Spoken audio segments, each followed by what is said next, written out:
نحمدہ ونصلی ونسلم علی رسولہ الکریم۔ ہمارے ایک دوست ہیں، میرے وکیل صاحب ہیں، وہ مجھے بتانے لگے کہ ان کی عدالت میں ان کے ہاں ایک عجیب مسئلہ اس دن پیش آیا کہ ایک لڑکے کی شادی ہوئی۔ شادی کے بعد پتہ چلا کہ جس لڑکی سے اس کی شادی ہوئی ہے وہ عورت نہیں، وہ ہجڑا ہے، خواجہ سرا ہے۔ تو اب بڑا مسئلہ ہوا، خاندان کے اندر بڑا تنازع پیدا ہوا، لڑائی جھگڑے، اور بہت زیادہ یعنی کہ ایک بے چینی کی کیفیت بن گئی۔ بلکہ وہ تو قتل کرنے پر آمادہ ہو گئے لڑکے والے کہ یہ ہمارے ساتھ کیا کر دیا۔ لڑکی، وہ جو لڑکی تھی، ہجڑا تھی، وہ لڑکے والوں کو قتل کرنے کے لیے تیار ہو گئے کہ انہوں نے ہماری لڑکی کے اوپر تہمت لگائی۔ اپنا وہ تو گن نظر نہیں آیا انہوں نے مجھ سے یہ بات ذکر کرتے ہوئے شرعی اعتبار سے مسئلہ بھی پوچھا کہ ہجڑے کے ساتھ نکاح ہو سکتا ہے یا نہیں ہو سکتا، خواجہ سرا کے ساتھ شادی ہو سکتی ہے یا نہیں ہو سکتی۔ تو انہیں جو تفصیل میں نے ذکر کی خواجہ سرا کی، وہ بڑی اہمیت کی حامل ہے، آپ بھی ذہن میں رکھیے گا کہ دیکھیں ہجڑے 3 قسم کے ہیں۔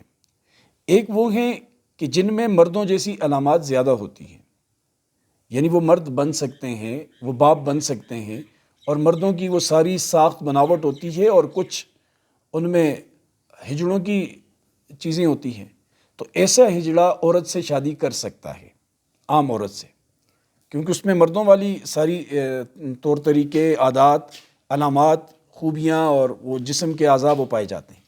اسی طرح اگر وہ خواجہ سرا ہجڑا ایسا ہے کہ اس میں عورتوں والی علامات زیادہ پائی جاتی ہیں اور وہ ماں بن سکتا ہے، تو ایسی صورت میں اس کے ساتھ مرد شادی کر سکتے ہیں، نکاح کرنا جائز ہے۔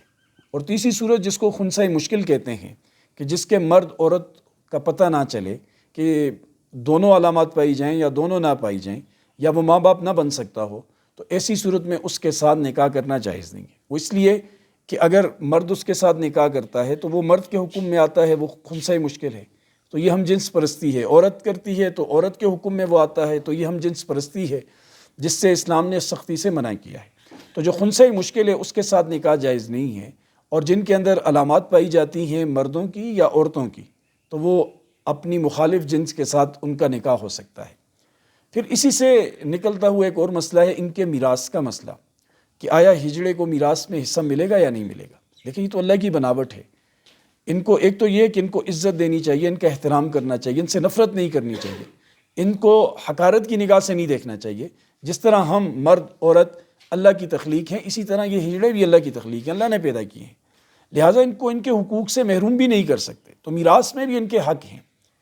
وہی جو میں نے 3 صورتیں ذکر کی، اگر اس کے اندر مردوں جیسی علامات زیادہ ہیں تو مردوں والا حصہ میراث میں انہیں ملے گا، اور اگر ان کے اندر عورتوں والی علامات زیادہ ہیں تو انہیں عورت والا حصہ ملے گا۔